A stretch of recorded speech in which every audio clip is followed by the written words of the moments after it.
சிவபெருமான், பார்வதி அம்மா, விநாயகர், முருகர் இப்படி எல்லாரும் குடும்பமாக இருக்க ஒரு மூலஸ்தானம்ல இருக்க கோவில் எது தெரியுமா? எந்த கோவிலும் தெரியும்னா இந்த வீடியோ ஃபுல்லாக பாருங்க. ஓம் ஸ்ரீ அங்காலிங்கேஸ்வரர் கோவில். இந்த கோவில் பெங்களூர் கௌதமபுரம் அல்சூர் கிட்ட லொகேட் ஆயிருக்கு. இந்த கோவில் one of the oldest temple. இந்த கோவில வைரவேல் முருகரையும் வச்சிருக்காங்க. 175 வருஷம் ஓல்டு டெம்பிள். முருகர் சிலை எப்படி வந்துச்சுன்னு தெரியுமா? முருகன் தன் பக்தனோட கனவுல தனக்காக ஒரு சிலை வளர்க்கணும்னு சொல்றாங்க. அதுக்கப்புறமா மகாபலிபுரம்ல இந்த சிலையை செதுக்கும் போது வைரத்தை செதுக்குனா என்ன சத்தம் வருமோ அந்த சத்தம் வந்திருக்கு.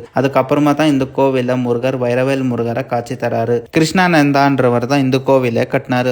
ஏசியால ஸ்ரீலங்காக்கு அடுத்து இந்த கோவில் தான் ஆடிகை கிருத்திகையில முருகருக்கு தீ மிதிப்பாங்க. ரொம்ப விமர்சையாகவும் கொண்டாடுவாங்க. இந்த கோவில ஐயப்பா, சாய்பாபா, காலபைரவா, ஸ்ரீ சந்தோஷியம்மா தேவி இருப்பாங்க. அப்புறம் அனுமான், அப்புறம் கணேசா ஒரே சன்னதியில் இருப்பாங்க. இந்த கோவில்ல மகாசிவராத்திரி, ஆடி கிருத்திகை, தைப்பூசம், பங்குனி உத்திரம் ரொம்ப விமர்சையா கொண்டாடுவாங்க. திருச்செந்தூருக்கு அப்புறம் இந்த கோவில மட்டும்தான் நம்ம பஞ்சலிங்கமும் பார்க்கலாம். இந்த கோவில் உள்ள போனதும் ஒரு வில்லேஜ் வைப்ஸ் இருக்கும். அப்புறம் கோவில நிறைய மாடுகள் வளர்க்குறோம். நம்ம அதுக்கு சாப்பாடும் தரலாம். முருகரோட பிரசன்ஸ் இந்த கோவில கண்டிப்பா நம்ம ஃபீல் பண்ணலாம். இன்னைக்கு தான் இந்த கோவில முருகர் சிலை வச்ச நாளுன்னு சொல்றாங்க. அதுக்கு இந்த கோவில இன்னைக்கு முருகருக்கு ஓமம் அப்புறம் ஸ்பெஷல் அபிஷேகம் ஏற்பாடு பண்ணியிருந்தாங்க. அப்புறம் ஓமம்ல வச்ச கலசம்ல இருக்க தண்ணியில முருகருக்கு அபிஷேகம் அப்புறம் அலங்காரமும் செஞ்சிருந்தாங்க. ஸோ பெங்களூர்ல நீங்க இருந்தா கண்டிப்பா இந்த கோவிலை ஒரு டைம் விசிட் பண்ணி பாருங்க. தைப்பூசம் அன்னைக்கு கூட முருகருக்கு பூஜை, அபிஷேகம், அலங்காரம், பஜன் எல்லாம் ஏற்பாடு பண்ணியிருக்காங்க. ஸோ நீங்களும் வாங்க, முருகரோட பிரசன்ஸை கண்டிப்பா நீங்களும் ஃபீல் பண்ணுவீங்க.